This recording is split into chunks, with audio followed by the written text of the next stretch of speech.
จะជំរាបសួរកូនទាំងអស់គ្នាអរគុណព្រះសម្រាប់ឆ្នាំថ្មីឆ្នាំសិក្សាថ្មីដែលអ្នកគ្រូបានជួបកូនទាំងអស់គ្នាហើយបានមានពេលវេលាដ៏ល្អសម្រាប់បង្រៀនកូនទាំងអស់គ្នាថ្ងៃនេះចាអញ្ចឹងថ្ងៃនេះអ្នកគ្រូមានកិច្ចការថ្នាក់ទី1ចាហើយមេរៀនរបស់យើងថ្ងៃនេះគឺមេរៀនទីមេរៀនទី3ចាមេរៀនទី3ហើយមុខវិជ្ជាភាសាខ្មែរថ្ងៃនេះអញ្ចឹងមេរៀនទី3របស់យើងគឺភ្ជួញជំនះសំស្រាក់ពួកពួកអ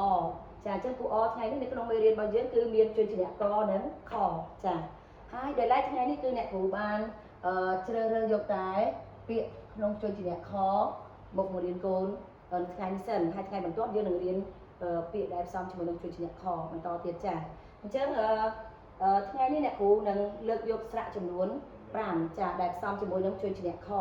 ជាងយើងដឹងថាជួយជំនះខគឺជាជួយជំនះក្រុមពួកអចាអញ្ចឹងជួយជំនះខផ្សំជាមួយស្រៈចំនួន5តួដែលនៅ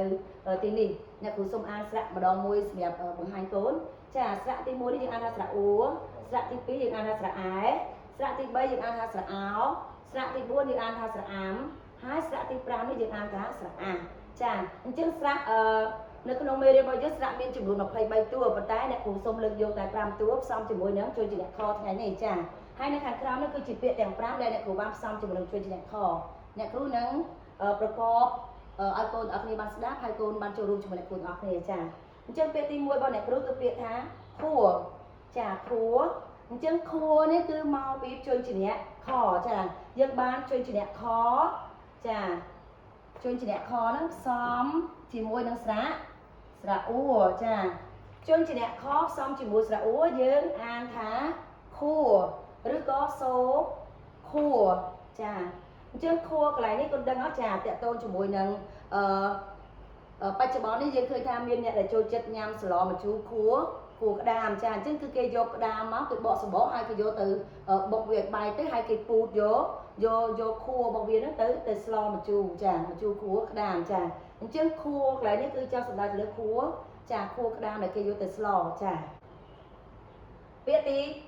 2ខែចាខែអញ្ចឹងខែមកពីជួយជំនះខផ្សំជាមួយស្រៈអែហើយយើងអានថាខែចាអញ្ចឹងខែកន្លែងនេះគឺកូនដឹងអត់ថាព្រះបានបង្កើតចាពន្លឺនៅពេលថ្ងៃគេហៅថាពន្លឺព្រះអាទិត្យហើយពន្លឺពេលយប់គឺពន្លឺព្រះខែចាពន្លឺព្រះខែចានៅពេលយប់ចាអញ្ចឹងខែកន្លែងនេះគឺមកពីជួយជំនះខផ្សំជាមួយស្រៈអែអញ្ចឹងយើងបញ្ចេញសម្លេងមកខែពាក្យទី3ចាពាក្យទី3ចាពាក្យថាខោចាអញ្ចឹងខោនេះគឺមកពីជួយជំនះខចាជួយជំនះខផ្សំជាមួយស្រៈអោចាផ្សំជាមួយស្រៈអោអញ្ចឹងយើងអានថាខោចាខោអញ្ចឹងកូនដឹងអត់សម្រាប់ការរស់នៅប្រចាំថ្ងៃរបស់មនុស្សយើងគឺយើងត្រូវការសម្លៀកបំពាក់ជាចាំបាច់ដើម្បីនឹងបិទបាំងរាងកាយរបស់យើងចាអញ្ចឹងខោគឺសម្រាប់ស្លៀកបិទបាំងរាងកាយរបស់យើងចាខោស្លៀកបានទាំងមនុស្សស្រីមនុស្សប្រុសទាំងក្មេងទាំងចាស់គ្រប់វ័យទាំងអស់ប៉ុន្តែដោយឡែកនៅក្នុងថ្នាក់រៀនគឺយើងតម្រូវឲ្យសិស្សប្រុសស្លៀកខោចាហើយសម្រាប់សិស្សស្រីនេះគឺត្រូវតែស្លៀកសមពុតនោះគឺជាឯកសណ្ឋានសម្រាប់ថ្នាក់រៀនតែបើសិនជាកូននៅផ្ទះកូនទៅដើរលេងអញ្ចឹងកូនអាចស្លៀកពាក់ខោក៏បានដែរសម្រាប់កូនស្រីចាអញ្ចឹងយើងនឹងទៅពាក្យទី4ចាពាក្យទី4ពាក្យថាខំគឺមកពីជួយជំនះខចាផ្សំជាមួយស្រៈអាំអញ្ចឹងជួយជំនះខផ្សំជាមួយស្រៈអាំយើងអានថាខំឬក៏យើងបញ្ចេញសូរមកខំចាអញ្ចឹងខំកន្លែងនេះដូចជាកូនដាក់របស់ញ៉ាំចូលទៅក្នុងមាត់ចាយល់ថាផ្លែប៉ោមវាផ្លែធំដែរអញ្ចឹងយើងអាចដាក់ទាំងមូលចូលក្នុងមាត់ហើយទំពាបានទេអញ្ចឹងយើងត្រូវការកាន់ឲ្យខំចាខំបំណៃទូចហើយបន្តមកបានយើងដាក់ចូលទៅក្នុងមាត់ឲ្យទំពាឲ្យអត់ឲ្យយើងលេបចូលទៅក្នុងពោះចាអញ្ចឹងខំកន្លែងនេះគឺសូមជួយជំនះខផ្សំជាមួយស្រៈអាំចាយើងអានថាខំពាក្យទី5ចុងក្រោយចាខាចាខាអញ្ចឹងខានេះមកពីជួយជំនះខផ្សំជាមួយស្រៈអាអញ្ចឹងជួយជំនះខផ្សំជាមួយស្រៈអាសូររបស់វាគឺខាចាខាចាអញ្ចឹងខាកន្លែងនេះឧទាហរណ៍ថាដូចកូនញ៉ាំរបស់ដែលផ្អែមពេកចាកូនញ៉ាំរបស់ដែលផ្អែមពេកអញ្ចឹងទៅធ្វើឲ្យយើងខាកដូចជាដាក់ពោតច្រើនពេកដាក់ស្ករច្រើនពេកអញ្ចឹងទៅវាធ្វើឲ្យផ្អែមហើយករបស់យើងគឺខាអត់ឆ្លាស់កំពង់កចាយើងផ្អែមខាពិបាកមែនតើចាអញ្ចឹងឥឡូវនេះសូមកូនទាំងអស់គ្នាបានអានជាមួយអ្នកគ្រូសាឡើងវិញគាត់ណាចាខួរ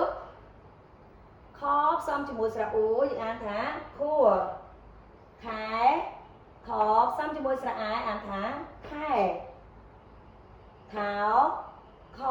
ซ่อมជាមួយស្រៈអោយើងអានថាខោខំខซ่อมជាមួយស្រៈអាំយើងអានថាខំ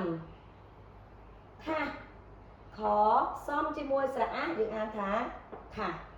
ចាអរគុណច្រើនសម្រាប់មេរៀនថ្ងៃនេះហើយកូនកុំភ្លេចត្រឡប់ទៅផ្ទះវិញកូនអាចអានមេរៀននឹងបន្ថែមទៀតដើម្បីជួយកូនកាន់តែច្បាស់សូមប្រាប់ទានកូនជម្រាបលា